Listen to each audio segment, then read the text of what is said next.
ನಮಸ್ಕಾರ ವೀಕ್ಷಕರೇ, ಎಲ್ಲರಿಗೂ ಕುಸುಮ್ ಕಿಚನ್ಗೆ ಸ್ವಾಗತ. ಇವತ್ತು ನಾನು ನಿಮಗೆ ಪಂಜಾಬಿಯವ್ರದ್ದು ಫೇಮಸ್ ಡಿಶ್ ಹೇಳ್ತಾ ಇದ್ದೀನಿ. ಅದು ಪಂಜಾಬಿ ಕಡಿ.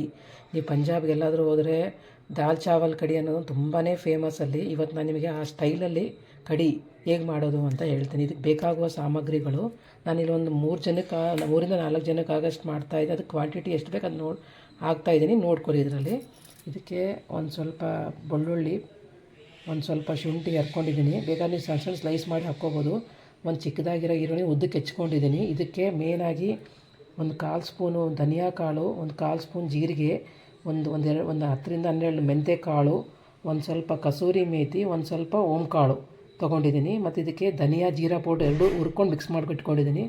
ಸ್ವಲ್ಪ ಖಾರ ಪುಡಿ, ಸ್ವಲ್ಪ ಕೊತ್ತಂಬರಿ ಸೊಪ್ಪು, ಸ್ವಲ್ಪ ಕೆಂಪು ಮೆಣಸಿನ್ಕಾಯಿ, ಸ್ವಲ್ಪ ಅರಿಶಿಣ ಪುಡಿ, ಸ್ವಲ್ಪ ಸಾಸಿವೆ, ರುಚಿಗೆ ತಕ್ಕಷ್ಟು ಉಪ್ಪು, ಖಾರ ಪುಡಿ, ಒಂದು 2 ಸ್ಪೂನ್ ಕಡಲೆ ಹಿಟ್ಟು, ಒಂದು ಸ್ವಲ್ಪ ಮಜ್ಜಿಗೆ ಮಾಡಿ ಇಟ್ಕೊಂಡಿದ್ದೀನಿ. ಈಗ ಹೇಗೆ ಮಾಡೋದು ಅಂತ ಹೇಳ್ತೀನಿ. ಇದು ಮಜ್ಜಿಗೆ ತೊಗೊಂಡಿದ್ದೀನಿ. ಈ ಮಜ್ಜಿಗೆಗೆ ನಾನು ಒಂದು 2 ಸ್ಪೂನು ಕಡಲೆ ಹಿಟ್ಟು, ಇದಕ್ಕೆ ನಾನು 4 ಜನಕ್ಕೆ ಮಾಡ್ಕೊತಿದ್ದೀನಿ ಅಂದರೆ ಇಷ್ಟೇ ಕ್ವಾಂಟಿಟಿ ತೊಗೊಂಡಿದ್ದೀನಿ. ನೋಡಿ, ಕಡಲೆ ಹಿಟ್ಟು ತೊಗೊಂಡಿದ್ದೀನಿ. ಇದನ್ನು ಹಾಕ್ತಾಯಿದ್ದೀನಿ. ಇದಕ್ಕೆ ಸ್ವಲ್ಪ ರುಚಿಗೆ ತಕ್ಕಷ್ಟು ಉಪ್ಪು, ಮತ್ತು ಒಂದು ಸ್ವಲ್ಪ ಅರಿಶಿಣ ಪುಡಿ, ಮತ್ತು ಒಂದು ಸ್ವಲ್ಪ ಖಾರ ಪುಡಿ ಹಾಕಿ ಇದನ್ನು ಚೆನ್ನಾಗಿ ಮಿಕ್ಸ್ ಮಾಡ್ಕೊಂಬಿಡೋಣ. ಬೀಟರ್ ತೊಗೋರಿ ಅಥವಾ ನೀವು ಮಿಕ್ಸರಲ್ಲಿ ಹಾಕಿ ಚೆನ್ನಾಗಿ ಬೀಟ್ ಮಾಡ್ಕೋಬೋದು. ನಾನು ಬೀಟರ್ ತೊಗೊಂಡು ಚೆನ್ನಾಗಿ ಮಿಕ್ಸ್ ಮಾಡ್ಕೊತಾ ಇದ್ದೀನಿ. ನೋಡಿ, ಒಂದು ಸ್ವಲ್ಪನೂ ಗಂಟು ಉಳಿಬಾರ್ದು, ಚೆನ್ನಾಗಿ ಮಿಕ್ಸ್ ಮಾಡ್ಕೋಬೇಕು ಇದನ್ನು. ಇದಕ್ಕೆ ಒಂದು 2 ಸ್ಪೂನು ಮೊಸರು ಕೂಡ ಹಾಕ್ತಾಯಿದ್ದೀನಿ. ಮಜ್ಜಿಗೆಗೆ ಒಂದು 2 ಸ್ಪೂನು ಮೊಸರು ಕೂಡ ಹಾಕ್ತಾಯಿದ್ದೀನಿ. ಖಂಡಿತ ಟ್ರೈ ಮಾಡಿ, ತುಂಬಾ ರುಚಿಯಾಗಿರುತ್ತೆ. ನೋಡಿ, ಒಂದು 2 ಸ್ಪೂನ್ ಮೊಸರು ಹಾಕ್ತಾಯಿದ್ದೀನಿ. ಮಜ್ಜಿಗೆ ಮಾಡ್ಕೊಂಡ್ಮೇಲೆ ಅದಕ್ಕೆಲ್ಲ ಹಾಕಿ ಒಂದು 2 ಸ್ಪೂನ್ ಮೊಸರು ಹಾಕ್ತಾಯಿದ್ದೀನಿ. ಮೇಲೆ ಹಾಕಿ ಚೆನ್ನಾಗಿ ಬೀಟ್ ಮಾಡ್ಕೊಳ್ಳೋಣ. ಆದಷ್ಟು ಎಲ್ಲ ಖಾರ, ಉಪ್ಪು, ಕಡಲೆ ಹಿಟ್ಟು ಎಲ್ಲ ಚೆನ್ನಾಗಿ ಮಿಕ್ಸ್ ಆಗಿ 1 ಗಂಟೆಲಾಗಿ ಇರುತ್ತೆ. ನಿಮಗೆ ಅದು ಮಾಡ್ಕೊಳಕ್ಕಾಗಿಲ್ಲ ಅಂದರೆ ಇದು ಬೀಟರ್ ಇರುತ್ತಲ್ಲ, ಬೀಟರಲ್ಲೂ ಮಾಡ್ಕೊಬೋದು. ಚೆನ್ನಾಗಿ ಮಿಕ್ಸ್ ಮಾಡ್ಕೊಂಡ್ಬಿಡ್ತೀನಿ. ಈಗ ನೋಡಿ, ಒಂದು ದಪ್ಪನ ಕಡಾಯಿ ತೊಗೊಂಡಿದ್ದೀನಿ. ಆದಷ್ಟು ದಪ್ಪಂದಿರೋದು ಕಡಾಯಿನೇ ತೊಗೋರಿ. ಯಾಕಂದರೆ ಪಂಜಾಬಿ ಕಡೆಯಲ್ಲಿ ಅದನ್ನು ನಾವು ಎಷ್ಟು ಕುದಿಸ್ತೀವೋ ಅಷ್ಟು ರುಚಿ ಆಗುತ್ತೆ ಅದು. ಈಗ ದಪ್ಪನ ಕಡಾಯಿ ತೊಗೊಂಡಿದ್ದೀನಿ. ಇದಕ್ಕೆ ನಾನು ಒಂದು 2 ಸ್ಪೂನ್ ಎಣ್ಣೆ ಹಾಕ್ತೀನಿ. ನೀವು ಕ್ವಾಂಟಿಟಿ ಎಷ್ಟು ಮಾಡ್ತೀರಿ ನೋಡ್ಕೊಂಡು ನೀವು ಎಣ್ಣೆ ಹಾಕ್ತೀರಿ. ನಾನು 2ರಿಂದ 3 ಸ್ಪೂನ್ ಎಣ್ಣೆ ಹಾಕ್ತಾಯಿದ್ದೀನಿ. ಸ್ವಲ್ಪ ಎಣ್ಣೆ ಬಿಸಿ ಆಗಲಿ. ಇದು ಎಣ್ಣೆ ಕಾದಿದೆ. ಎಣ್ಣೆ ಕಾದ್ಮೇಲೆ ನೀವು ಆದಷ್ಟು ಸಿಮ್ಮಲ್ಲಿ ಇಟ್ಕೊಂಬಿಡಿ, ಹೈ ಫ್ಲೇಮಲ್ಲಿ ಇಡಾಕೆ ಹೋಗ್ಬೇಡಿ. ಎಣ್ಣೆ ಕಾದ್ಮೇಲೆ ಇದಕ್ಕೆ ಸಿಮ್ ಇಟ್ಕೊಂಡ್ಮೇಲೆ ಇದಕ್ಕೆ ನೋಡಿ, ನಾನು ಧನಿಯಾ ಕಾಳು, ಜೀರಿಗೆ, ಕಾಳು, ಮೆಂತ್ಯ ಕಾಳು, ಸ್ವಲ್ಪ ಕಸೂರಿ ಮೇಥಿ ಎಲ್ಲ ಹಾಕ್ತಾಯಿದ್ದೀನಿ. ಆದಷ್ಟು ಇವೆಲ್ಲ ಹಾಕೊಂಬಂದರೆ ಲೋ ಫ್ಲೇಮೇ ಇರಲಿ, ತುಂಬ ಹೈ ಫ್ಲೇಮ್ ಇಟ್ಕೊಳಕ್ಕೆ ಹೋಗ್ಬೇಡಿ. 1 ನಿಮಿಷ, ತುಂಬ ಹೊತ್ತೇನಲ್ಲ, 1 ನಿಮಿಷ ಸ್ವಲ್ಪ ಫ್ರೈ ಆದಮೇಲೆ ಇದಕ್ಕೆ ಕೆಂಪು ಮೆಣಸಿನ್ಕಾಯಿ, ಒಂದು ಕೆಂಪು ಮೆಣಸಿನ್ಕಾಯಿ ತೊಗೊಂಡಿದ್ದೆ, ಅದನ್ನು ಹಾಕ್ತಾಯಿದ್ದೀನಿ.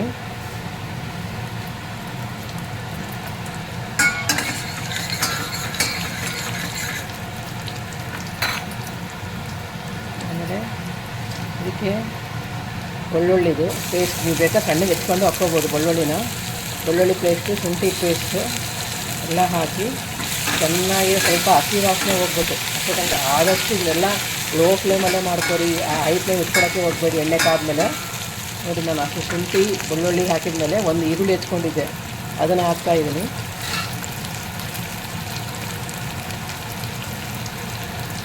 ಇದು ಸ್ವಲ್ಪ ಜೀರಿಗೆ, ಸಾಸಿವೆ ಹಾಕಬೇಕಾಗಿತ್ತು, ಒಂದು ಸ್ವಲ್ಪ ಹಾಕ್ತಾಯಿದ್ದೆ, ಮರ್ತ್ಬಿಟ್ಟೆ ನಾನು. ಮೊದಲೇ ಹಾಕಿ ಸಾಸಿವೆ ನೀವು ಅದನ್ನೆಲ್ಲ ಹಾಕಿ ಚೆನ್ನಾಗಿ ಮಿಕ್ಸ್ ಮಾಡ್ಕೊಂಬಿಡೋಣ. ನೀವು ಬೇಕಾದ್ರೆ ಇದಕ್ಕೆ ಪಕೋಡ ಮಾಡ್ಕೋಬೋದು. ನಾನು ಪಕೋಡ ಮಾಡ್ಕೊತಾ ಇಲ್ಲ, ಯಾಕಂದರೆ ಕ್ವಾಂಟಿಟಿ ಸ್ವಲ್ಪ ಮಾಡ್ತಾಯಿದ್ದೀನಿ. ನೀವು ಬೇಕಾದ್ರೆ ಈರುಳ್ಳಿದು ಒಂದಿಷ್ಟು ಕಡಲೆ ಹಿಟ್ಟಲ್ಲಿ ಮಿಕ್ಸ್ ಮಾಡಿ ಪಕೋಡ ಮಾಡಿಕೊಂಡು ಈ ಕಡೆಗೆ ಹಾಕ್ಬೋದು. ಯೂಶಲಿ ಪಂಜಾಬಿ ಕಡೆಯಲ್ಲಿ ಪಕೋಡ ಹಾಕ್ತಾರೆ. ನೋಡಿ, ಇದಕ್ಕೆ ಒಂದು ಸ್ವಲ್ಪ ಅರಿಶಿಣ ಪುಡಿ ಹಾಕ್ತಾಯಿದ್ದೀನಿ. ಒಂದು ಸ್ವಲ್ಪ ಈರುಳ್ಳಿ ಸ್ವಲ್ಪ ಫ್ರೈ ಆಗಲಿದೆ. ಫ್ರೈ ಆಗ್ತಿರುವಾಗ ರುಚಿಗೆ ತಕ್ಕಷ್ಟು ಉಪ್ಪು ಹಾಕ್ತಾಯಿದ್ದೀನಿ. ನಾನು ಮಜ್ಜಿಗೆ ಕಡೆಯ ಮುಂದೆ ಅದು ಕಡಲೆ ಹಿಟ್ಟೆಲ್ಲ ಮಿಕ್ಸ್ ಮಾಡುವಾಗ ಉಪ್ಪು ಹಾಕಿದ್ದೀನಿ.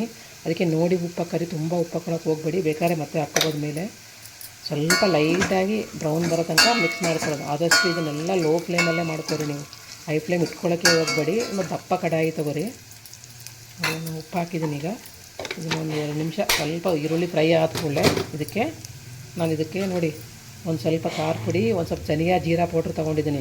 ಖಾರ ಪುಡಿ ನಾನು ಮಜ್ಜಿಗೆ ಮಿಕ್ಸ್ ಮಾಡ್ದಲ್ಲೂ ಹಾಕಿದ್ದೀನಿ, ಅದಕ್ಕೆ ಈಗ ಸ್ವಲ್ಪ ಹಾಕ್ತಾಯಿದ್ದೀನಿ. ಮತ್ತು ಧನಿಯಾ ಜೀರಾ ಪೌಡ್ರ್ ಹಾಕಿದ್ದೀನಿ. ಇದನ್ನು ಹಾಕಿ ಒಂದು ಸ್ವಲ್ಪ ನೀರು ಹಾಕೋಣ, ಹಂಗೆ ಇದು ಮಾಡೋದು ಬೇಡ. ಧನಿಯಾ ಜೀರಾ ಪೌಡ್ರು ಸ್ವಲ್ಪ ಖಾರ ಪುಡಿ ಹಾಕಿದ ಮೇಲೆ ನಾನು ಸ್ವಲ್ಪ ನೀರು ಹಾಕ್ತಿದ್ದೀನಿ, ಯಾಕಂದ್ರೆ ಸ್ವಲ್ಪ ತಳ ಒತ್ತು ಬಿಡುತ್ತೆ ಡ್ರೈ ಇದ್ದರೆ. ಒಂದು ಸ್ವಲ್ಪ ನೀರು ಹಾಕಿ ಚೆನ್ನಾಗಿ ಸ್ವಲ್ಪ ಒಂದು 2 ನಿಮಿಷದ ಕಾಲ ಕುದಿಸ್ಕೊಳ್ಳೋಣ. ಇದೇ ಮೇನ್ ನೋಡಿ, ಇದು ನೀವು ಕರೆಕ್ಟಾಗಿ ಮಾಡಿಕೊಂಡ್ರೆ ಮಾತ್ರ ತುಂಬಾ ರುಚಿಯಾಗಿರುತ್ತೆ. ಈ ಸ್ವಲ್ಪ ಒಂದು 2 ನಿಮಿಷ ಕುದಿಲಿದು ನೋಡಿ. ಎಲ್ಲ ಮಸಾಲೆ ನೀಟಾಗಿ ಮಿಕ್ಸ್ ಆಗಿದೆ. ನಾನು ಇವಾಗ ಇಲ್ಲಿ ಮಜ್ಜಿಗೆನ ನೋಡಿ ಏನು 1 ಗಂಟಿಲ್ಲ ಚೆನ್ನಾಗಿ ಮಿಕ್ಸ್ ಮಾಡ್ಕೊಂಡ್ಬಿಟ್ಟಿದ್ದೀನಿ. ಅರಿಶಿನ ಪುಡಿ, ಕಡಲೆ ಹಿಟ್ಟು, ಖಾರ ಪುಡಿ, ಉಪ್ಪೆಲ್ಲ ಹಾಕಿ ಮಿಕ್ಸ್ ಮಾಡ್ಕೊಂಡಿದ್ದೀನಿ. ಇವಾಗ ಇದನ್ನು ಇದಕ್ಕೆ ಹಾಕ್ತಾಯಿದ್ದೀನಿ ನೋಡಿ. ಹಾಕಿ ಇದನ್ನೊಂದು 20 ನಿಮಿಷದ ಕಾಲ ನೀವು ಮೀಡಿಯಮ್ ಅಥವಾ ಹೈ ಫ್ಲೇಮಲ್ಲಿ ಇಟ್ಕೊಂಡು 20 ನಿಮಿಷದ ಕಾಲ ಕುದಿಬೇಕಿದು.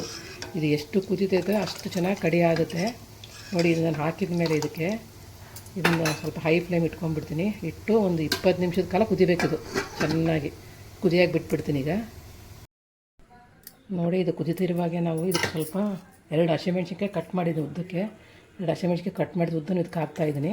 ಹಾಕಿ ಚೆನ್ನಾಗಿ ಮಿಕ್ಸ್ ಮಾಡ್ತಾಯಿದ್ದೀನಿ ನೋಡಿ. ಇದು ಕುದಿಲೇಬೇಕು, ಒಂದು 20 ನಿಮಿಷ ಕುದಿದ್ರೆ ಮಾತ್ರ ನಿಮಗೆ ಕಡಿ ಆ ಥಿಕ್ನೆಸ್ ಬರುತ್ತೆ, ಆ ಟೇಸ್ಟ್ ಬರುತ್ತೆ ನೋಡಿ. ಚೆನ್ನಾಗಿ ಇದನ್ನು ಹೈ ಫ್ಲೇಮಲ್ಲಿ ಅಥವಾ ಮೀಡಿಯಮ್ ಫ್ಲೇಮಲ್ಲಿ ಇಟ್ಕೊಂಡು ದಪ್ಪ ಕಡಾಯಿಯಲ್ಲಿ ಒಂದು 15ರಿಂದ 20 ನಿಮಿಷದ ಕಾಲ ಚೆನ್ನಾಗಿ ಕುದಿಸ್ಕೊರಿ. 15ರಿಂದ 20 ನಿಮಿಷದ ಕಾಲ ನಾನು ಚೆನ್ನಾಗಿ ಕುದಿಸಿದ್ದೀನಿ. ಇದು ಮೇನ್ ಕುದಿಯೋದ್ರಲ್ಲೇ ಇರೋದು ಕಡಿಯಲ್ಲಿ ನೋಡಿ. 15 ನಿಮಿಷದ ಕಾಲ ಚೆನ್ನಾಗಿ ನಾನು ಚೆನ್ನಾಗಿ ಕುದಿಸಿದ್ದೀನಿ ನೋಡಿ. ಎಷ್ಟು ಚೆನ್ನಾಗಿ ಗಟ್ಟಿಯಾಗಿದೆ. ತುಂಬ ಗಟ್ಟಿ ಮಾಡ್ಕೊಳಕ್ಕೆ ಹೋಗ್ಬೇಡಿ. ನೀವು ಬೇಕಾದ್ರೆ ಪಕೋಡನೂ ಬಜ್ಜಿ ಕಡಲೆ ಹಿಟ್ಟಿನಲ್ಲಿ ಮಾಡ್ಕೊಂಡು ಇದ್ರಲ್ಲಿ ಹಾಕಿನೂ ಹಾಕ್ಬೋದು ನೀವು. ಸ್ವಲ್ಪ ಅವಾಗೆ ಇಷ್ಟೇ ಅದ ಇರಲಿ, ತುಂಬ ಗಟ್ಟಿ ಮಾಡ್ಕೊಳಕ್ಕೆ ಹೋಗಬೇಡಿ. ಪಕೋಡ ಮಾಡಿದ್ರೆ ಹಾಕ್ಕೋಬೋದು ನೀವು. ನಾನೇನು ಹಾಕಿಲ್ಲ, ನೀವು ಬೇಕಾದರೆ ಹಾಕ್ಕೋಬೋದು. ಯೂಶಲಿ ಪಂಜಾಬಿ ಕಡಿಯಲ್ಲೆಲ್ಲ ಹಾಕ್ತಾರೆ. ಇದಕ್ಕೆ ಲಾಸ್ಟ್ ನಾನು ಕೊತ್ತಂಬರಿ ಸೊಪ್ಪು ಹಾಕ್ತಾಯಿದ್ದೀನಿ ನೋಡಿ. ಬಿಸಿ ಬಿಸಿಯಾದ ಪಂಜಾಬಿ ಸ್ಟೈಲ್ ಕಡಿ ರೆಡಿಯಾಗಿದೆ. ಅನ್ನಕ್ಕೆ ಮಾತ್ರ ತುಂಬಾ ಒಳ್ಳೆ ಕಾಂಬಿನೇಷನ್ನು. ಖಂಡಿತ ಟ್ರೈ ಮಾಡಿ. ಯಾರಾದರೂ ಟ್ರೈ ಮಾಡಿದರೆ ಕಮೆಂಟ್ ಸೆಕ್ಷನಲ್ಲಿ ಹೇಗಾಗಿದೆ ಅಂತ ಕಮೆಂಟ್ ಮಾಡಿ. ನನ್ನ ಚಾನಲ್ಗೆ ಸಬ್ಸ್ಕ್ರೈಬ್ ಮಾಡಿ.